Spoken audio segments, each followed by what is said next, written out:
Headlines प्रायोजक राम बंधू पापड आटा आणि पापड मसाला।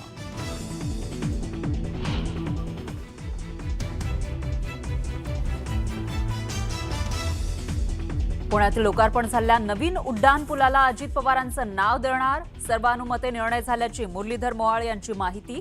तर उड्डाण पुलाच्या नावाबाबत लवकरच निर्णय घेऊ, मुख्यमंत्री फडणवीसांचं आश्वासन। महाराष्ट्रातील 99% जनतेच्या मनात अजितदादांचा घातपात झाल्याची शंका, तुमच्या अहवालावर जनता विश्वास ठेवायला तयार नाही, महादेव जानकरांनी सुनावलं। तर अपघाताचं सत्य समोर आलं पाहिजे अशीही केली मागणी।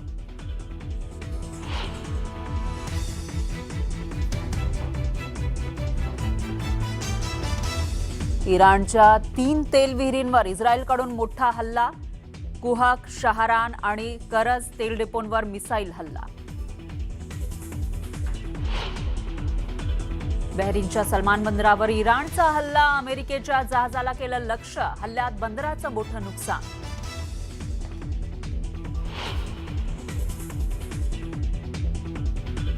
सलग दुसऱ्यांदा T20 वर्ल्ड कप जिंकावा यासाठी भारतीय चाहत्यांचा उत्साह शिगेला, कुठे होम हवन तर कुठे विशेष प्रार्थनांचं आयोजन।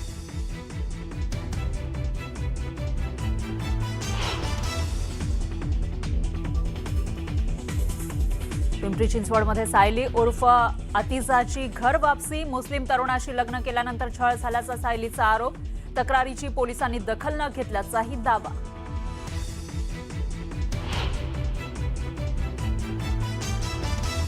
शिरूरच्या चव्हाणवाडीमध्ये भंगाराच्या गोदामाला भीषण आग, आगीचं मोठ्या प्रमाणामध्ये या आगीमध्ये आर्थिक नुकसान, तर आगीचं कारण मात्र अस्पष्ट।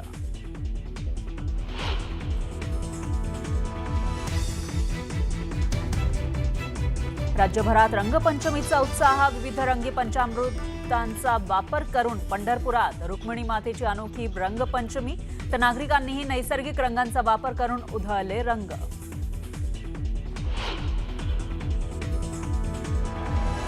आणि लाखो भाविकांच्या उपस्थितीमध्ये सातारा जिल्ह्यातल्या बावधन इथल्या बगाड यात्रेला उत्साहात सुरुवात, यावर्षी बगाड्याचा मान विठ्ठल कदम यांना।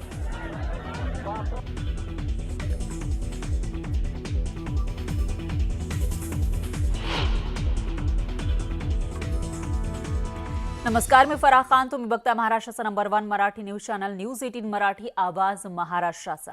आणि बुलेटिनच्या सुरुवातीला एक ब्रेकिंग न्यूज आहे। पिंपरी चिंचवडमधील आर्य समाज सभागृहात सायली उर्फ अतिजाची शुद्धीकरण प्रक्रिया आणि घर वापसीचा कार्यक्रम झाला। यावेळी खासदार मेधा कुलकर्णी, आमदार उमा खापरे आणि बजरंग दलाच्या प्रमुख पदाधिकाऱ्यांची उपस्थिती होती। सायलीनं 2019 मध्ये मीरा भाईंदर शहरातील प्रसिद्ध उद्योजक आतिफ तासे सोबत घरच्यांचा विरोध झुगारून लग्न केलं होतं। मात्र आतिफ तासेशी लग्न करणं आपली चूक होती, लग्न झाल्यानंतर सतत आपला छळ केला गेला आणि आपलं धर्मांतरण देखील केलं गेल्याचा आरोप सायलीनं केलाय। याबाबत अनेक वेळा आपण पोलिसांकडे तक्रार केली होती, मात्र त्यांच्याकडून प्रतिसाद मिळाला नाही असंही सायलीनं सांगितलंय। दरम्यान यापुढे असे प्रकार निदर्शनास आल्यास संबंधितांना धडा शिकवणार असा इशारा उमा खापरेंनी दिला। तर पोलीस यंत्रणा आणि कायदे लब जिहाद सारखे प्रकार रोखण्यासाठी अपयशी ठरतायत, त्यामुळे कठोर कायदे करण्याची गरज असल्याची मागणी मिलिंद एकबोटे यांनी केली आहे।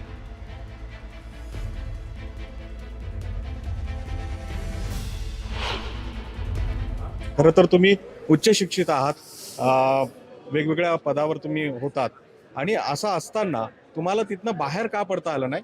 नेमकी याची सुरुवात कशी झाली? तर होतं काय, आम्ही मुली म्हणून एक फक्त इमोशनल विचार करून खूप काही मोठे मोठे निर्णय घेतो, पण ते काही वेळा आयुष्यात खूप भारी पडतात आपल्याला। त्यामुळे आणि समज नसल्यामुळे किंवा जगाची माहिती नसल्यामुळे खूप असे निर्णय घेतले जातात आयुष्यात आणि मुली खचून जातात। आपली संस्कृती आणि त्यांची संस्कृती ही खरंच खूप वेगळी आहे, हे राहता राहता आपल्याला कळतं, म्हणजे मला तरी कळलं। बायकांना स्त्रियांना जो सन्मान दिला जातो, जे प्रेम दिलं जातं, ते त्या जातीत मी आजपर्यंत 10 वर्षात बघितलं नाही। हे मी बोलू शकते कारण मी स्वतः ते भोगलंय, नाही तर मी बोलली नसती। माझेही विचार थोडे वेगळे सेक्युलर असते, पण आता जेव्हा मी सगळं हे सहन करून 4 मुलं आहेत माझी लहान, त्यांच्यासाठी म्हणून ही लढाई आहे माझी. आणि खूप लोक आपली आहेत जी साथ देतात. पण मग याची सुरुवात कशी झाली होती? तो जो संबंधित व्यक्ती होता तो आता कुठे आहे आणि काय त्याच्यावर कारवाई व्हायला पाहिजे अशी मागणी आहे? सध्या कोर्टातनं चालू आहे, आपली लढाई चालू आहे.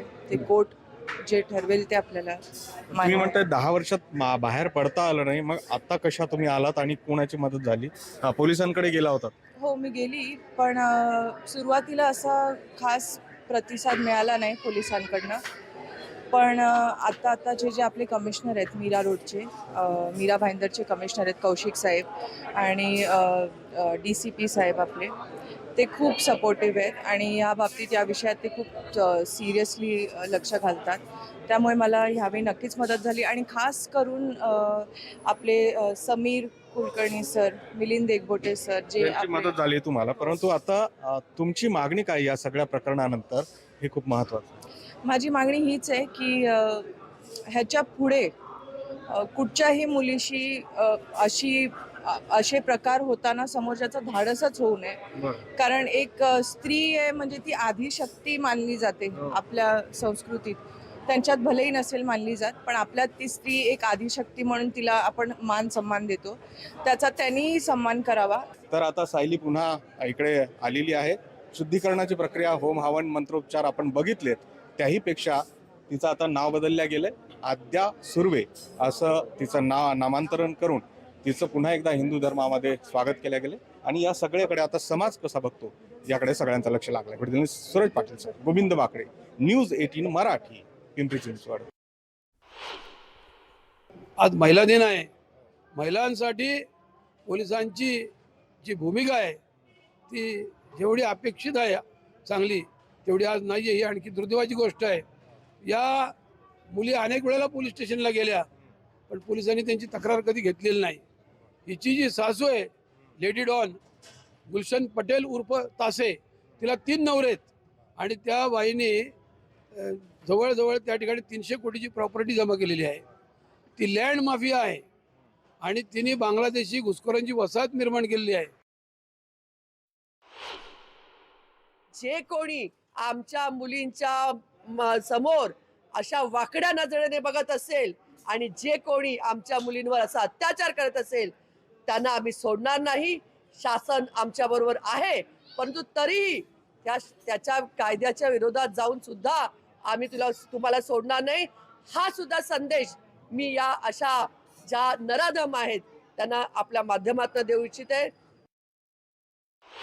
याविषयी अधिक माहितीसाठी आपले प्रतिनिधी गोविंद बाकडे हे थेट पिंपरी चिंचवड मधून आपल्यासोबत जोडले गेले आहेत. गोविंद, काय सांगाल, नेमकं काय प्रकरण आहे आणि याच्यामध्ये आता तरी काही कारवाई होऊ शकते का?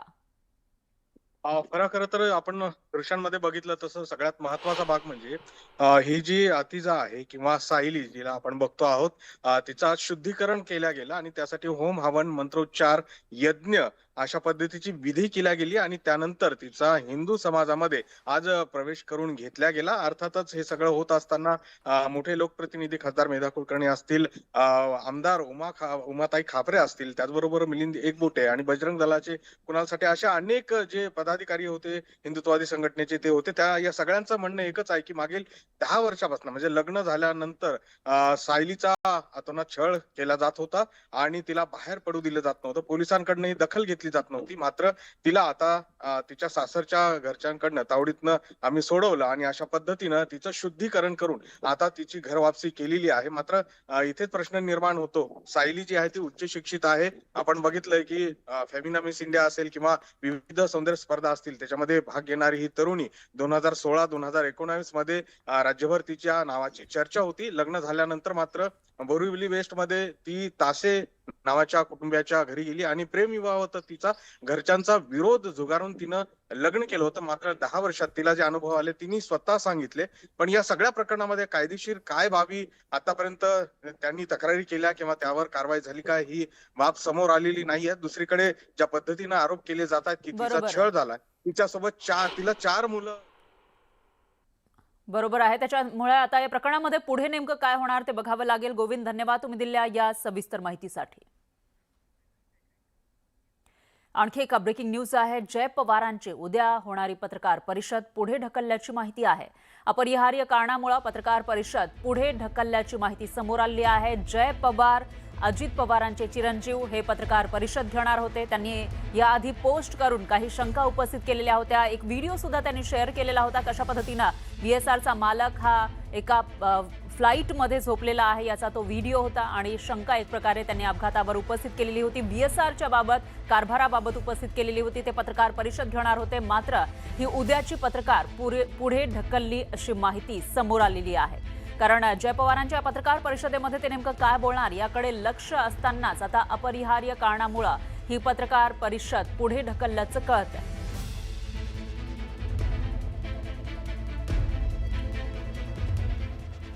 यानंतर पाहूयात इराण, इस्रायल आणि अमेरिका युद्धाच्या बातम्या.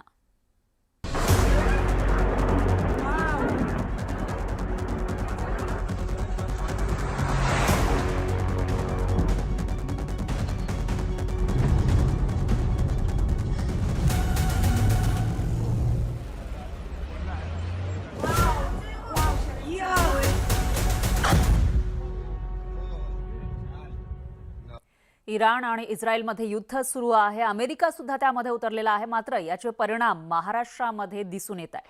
पर्यटन नगरी म्हणून ओळखल्या जाणाऱ्या लोणावळ्यामध्ये सध्या कमर्शियल गॅसच्या संभाव्य तुटवड्यामुळे हॉटेल व्यावसायिकांमध्ये चिंतेचं वातावरण आहे. आखाती देशांमध्ये सुरू असलेल्या युद्धाच्या पार्श्वभूमीवर गॅस पुरवठ्यावर परिणाम होण्याची शक्यता आहे. दिवसेंदिवस कमर्शियल गॅसचा तुटवडा आणि घरगुती गॅसचे वाढते दर यामुळे हॉटेल व्यावसायिकांसह गृहिणींची चिंता वाढली आहे. पण या परिस्थितीला सामोरे जाण्यासाठी लोणावळ्यातील हॉटेल व्यावसायिकांनी पर्यायी उपाययोजना सुरू केल्यात. गॅसचा तुटवडा भासल्यास पर्यटकांच्या सेवेत कोणताही अडथळा येऊ नये यासाठी अनेक हॉटेलमध्ये इलेक्ट्रॉनिक उपकरणांच्या सहाय्याने जेवण बनवण्याची तयारी केली जाते. उद्या मनात आमच्या धडकी आहे की युद्ध जर वाढलं तर काय करावं, जे एवढे पर्यटक येतात त्यांचं जेवणाचं खायचं हे कसं बघायचं. तर त्यासाठी उद्या जर गॅसचा तुटवडा झाला तर आम्ही इलेक्ट्रॉनिक जे आमचे इंडक्शन कुकर असेल, हॉट प्लेट असेल, ते सगळं घेऊन आमची म्हणजे उद्या आम्हाला तयारी करावी लागेल. घरगुती सिलेंडरचं तुटवडा आत्ता तरी बिलकुल नाही आहे. सगळं काही व्यवस्थित चालू आहे. ग्राहकांनी संभ्रम किंवा पॅनिक मोडमध्ये जाऊन जास्त बुकिंग करू नये.